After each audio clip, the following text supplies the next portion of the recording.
नमस्कार। Economics Awadh classes YouTube channel पे आपका स्वागत है। व्यष्टि अर्थशास्त्र के अंतर्गत आज की क्लास में हम लोग PCC PCC price consumption curve कीमत उपभोग वक्र के बारे में अध्ययन करेंगे। व्यष्टि अर्थशास्त्र के अंतर्गत उपभोक्ता व्यवहार के अध्ययन में अब तक हम लोगों ने जिन सिद्धांतों का अध्ययन किया वे सिद्धांत इस मान्यता पर आधारित थे कि उपभोक्ता अपने व्यवहार के दौरान आय तथा वस्तु के मूल्य में किसी प्रकार का परिवर्तन नहीं करता है, अर्थात उपभोक्ता की आय एवं वस्तु का मूल्य स्थिर माना गया है। पिछली क्लास में हम लोगों ने जाना कि उपभोक्ता की मौद्रिक आय में परिवर्तन का मांग पर क्या प्रभाव पड़ा।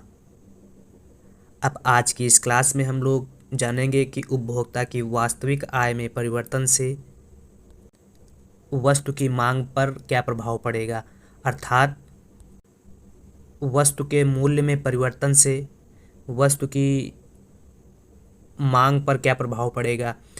वस्तु का मूल्य कम होने से या ज़्यादा होने से उपभोक्ता वस्तु की मांग घटाएगा या बढ़ाएगा, इनके बारे में अध्ययन करेंगे हम लोग।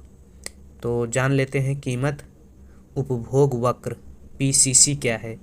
तो मूल्य में परिवर्तन का उपभोग पर पड़ने वाला प्रभाव, मूल्य में परिवर्तन का उपभोग पर पड़ने वाला प्रभाव कीमत उपभोग वक्र पीसीसी वक्र कहलाता है। मौद्रिक आय स्थिर रहने पर, जब उपभोक्ता की मौद्रिक आय स्थिर हो तो मूल्य में परिवर्तन का उपभोग पर पड़ने वाला प्रभाव कीमत उपभोग वक्र कहलाता है। वास्तविक आय क्या होती है? कीमत उपभोग का संबंध मुख्य रूप से वास्तविक आय से होता है। जब उपभोक्ता की आय की माप वस्तु के रूप में की जाती है तो उसे वास्तविक आय कहा जाता है। और मौद्रिक आय क्या थी? मौद्रिक आय का संबंध आईसीसी से होता है। और मौद्रिक आय, जब उपभोक्ता की मौद्रिक आय में वृद्धि या कमी हो तो उसे मौद्रिक आय कहा जाता है। कीमत उपभोग वक्र, कीमत उपभोग वक्र उपभोक्ता की वास्तविक आय से संबंध रखती है। वस्तु की कीमत में परिवर्तन से उपभोग की मात्रा में होने वाले परिवर्तन के मध्य संबंध प्रदर्शित करने वाले वक्र को कीमत उपभोग वक्र कहते हैं। वस्तु की कीमत में परिवर्तन से उपभोग की मात्रा में होने वाले परिवर्तन के मध्य संबंध प्रदर्शित करने वाले वक्र को पीसीसी वक्र कहते हैं। इसी में आरेख के अध्ययन करते समय हम लोग मूल्य प्रभाव को भी जानेंगे। तो मूल्य प्रभाव क्या है? किसी वस्तु के मूल्य में कमी के परिणाम स्वरूप उस वस्तु के उपभोग पर जो प्रभाव पड़ता है उसे मूल्य प्रभाव कहते हैं। पीसीसी वाई अक्ष के पी बिंदु से प्रारंभ होता है और आईसीसी 0 से प्रारंभ होता था। पीसीसी नीचे झुका हुआ, आधार अक्ष के समांतर, ऊपर उठता हुआ अथवा बाईं ओर मुड़ा हुआ हो सकता है अगर ढाल के रूप में देखा जाए। अब मूल्य में कमी से वस्तु के उपभोग पर पड़ने वाले प्रभाव या वस्तु की मांग पर पड़ने वाले प्रभाव के बारे में अध्ययन करेंगे।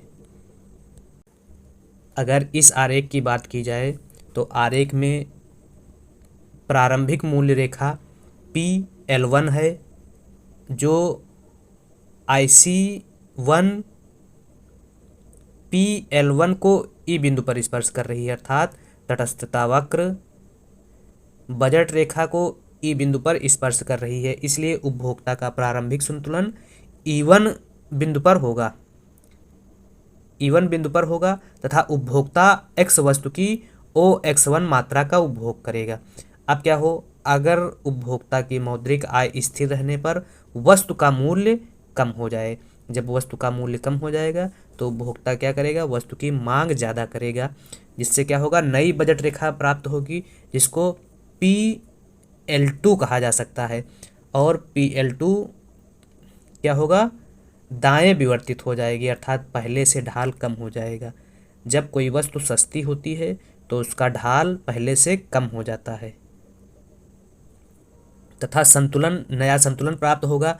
PL2 पर जो नया संतुलन प्राप्त होगा वह संतुलन भी जब क्या होगा, बजट रेखा अनधिमान वक्र एक दूसरे को जहां स्पर्श करेंगे वहां पर संतुलन प्राप्त होगा, और दोनों एक दूसरे को E2 बिंदु पर स्पर्श कर रहे हैं तो E2 बिंदु पर उपभोक्ता का संतुलन प्राप्त होगा, और उपभोक्ता X वस्तु की कितनी OX2 मात्रा खरीद सकता है या क्रय करेगा जो पहले से ज़्यादा होगा। अब आगे अगर मूल्य और घट जाए, उपभोक्ता मूल्य घटने पर कितनी OX2 मात्रा का उपभोग कर रहा है।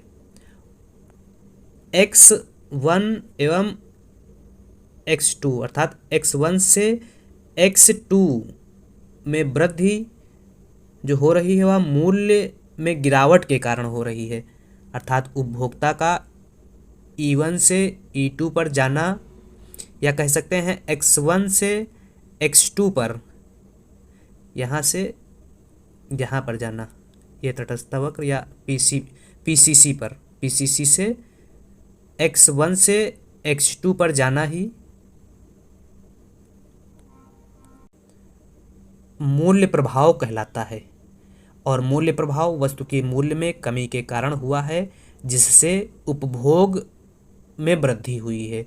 मूल्य एवं उपभोग में विपरीत संबंध होता है, इसलिए मूल्य प्रभाव जो है वह क्या होता है, ऋणात्मक होता है। मूल्य एवं उपभोग में विपरीत प्रभाव कैसे, विपरीत संबंध कैसे होता है, अगर वस्तु का मूल्य क्या हो रहा है, घट रहा है तो उपभोग ज़्यादा होगा, और अगर वस्तु का मूल्य बढ़ रहा है तो उपभोग कम होगा। तो इसलिए मूल्य एवं उपभोग में विपरीत संबंध होता है, इसलिए मूल्य प्रभाव जो होता है वह कीमत प्रभाव वह ऋणात्मक होता है। अब आगे अगर इसी आरेख में अध्ययन किया जाए तो इस प्रकार से जो मूल्य प्रभाव हुआ वह E1 से E2 पर जाने पर जो प्रभाव उत्पन्न हो रहा है उसी को मूल्य प्रभाव, अर्थात E1 E2 को मूल्य प्रभाव कहा गया, या कह सकते हैं X1 X2 को मूल्य प्रभाव कहा गया। ये इतना जो है मूल्य प्रभाव हुआ। अब क्या हो, अगर वस्तु की मूल्य में और कमी हो जाए तो क्या होगा, बजट रेखा, नई बजट रेखा प्राप्त होगी जो PL3 बजट रेखा कहलाएगी, और इसके E3 पर उपभोक्ता संतुलन में होगा। क्यों E3 पर उपभोक्ता संतुलन में है, क्योंकि बजट रेखा जो है अनधिमान वक्र को E3 पर स्पर्श कर रही है, और संतुलन के लिए यह आवश्यक शर्त है कि बजट रेखा अनधिमान वक्र को जहां स्पर्श करती है वहीं पर उपभोक्ता का संतुलन होगा। E3 पर उपभोक्ता जब संतुलन में है तो उपभोक्ता X वस्तु की OX मात्रा खरीद सकता है जो पहले से ज़्यादा है। तो वस्तु की अगर मूल्य क्या है, मौद्रिक आय अगर स्थिर है और वस्तु का मूल्य कम हो रहा है तो उपभोक्ता उत्तरोत्तर वस्तु की मात्रा जो है पहले से ज़्यादा खरीद सकता है। इस प्रकार से उपभोक्ता संतुलन के 3 बिंदु हमें प्राप्त हुए, E1 E2 और E3। तो इन तीनों बिंदुओं या संयोगों को मिलाने से जो रेखा बनेगी उसी को कीमत उपभोग वक्र या कह सकते हैं PCC कहा जाएगा। तो कह सकते हैं मूल्य उपभोग वक्र या PCC वक्र संतुलन बिंदुओं का बिंदुपथ है जो मौद्रिक आय के स्थिर रहने पर मूल्य में परिवर्तन के बाद प्राप्त होता है।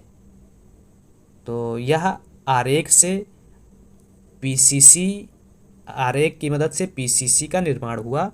कैसे, आरेख की मदद से जब मौद्रिक आय उपभोक्ता की स्थिर रहती है और वस्तु का मूल्य कम होता है तो कैसे उपभोक्ता उत्तरोत्तर वस्तु की अधिक मात्रा उपभोग करता है, खरीदता है, और एक बजट लाइन से दूसरे बजट लाइन पे कैसे जा रहा है और किस प्रकार से PCC वक्र का निर्माण हो रहा है, इसके बारे में हम लोगों ने अध्ययन किया। अब PCC की ढाल के बारे में जान लेते हैं। तो PCC की ढाल जो है वह 3 ढाल वाली होती है। PCC अगर धनात्मक है तो वस्तु सामान्य कही जाएगी, पीसीसी अगर जीरो है तो वस्तु घटिया या निकृष्ट वस्तु होगी, और पीसीसी अगर पीछे की ओर मुड़ती हुई है तो एक्स वस्तु गिफिन वस्तु कहलाएगी। तो गिफिन वस्तु के संबंध में कीमत उपभोग वक्र उस अक्ष के विपरीत अक्ष की ओर मुड़ जाती है या झुक जाती है जो वस्तु गिफिन वस्तु होती है। यह ध्यान रखने वाली बात है कि गिफिन वस्तु के संदर्भ में कीमत उपभोग वक्र उस अक्ष के विपरीत अक्ष की ओर झुक जाएगी जो वस्तु गिफिन वस्तु होगी। जैसे ये आरेख है और यह पीसीसी वक्र है, यह एक्स अक्ष है, जीरो वाई वस्तु हो जाएगी और एक्स वस्तु हो जाएगी। तो इसमें क्या बताया गया है कि गिफिन वस्तु के संबंध में कीमत उपभोग वक्र उस अक्ष के विपरीत अक्ष की ओर झुक जाती है जो वस्तु गिफिन वस्तु होगी। तो इसका मतलब एक्स वस्तु क्या है, गिफिन वस्तु है।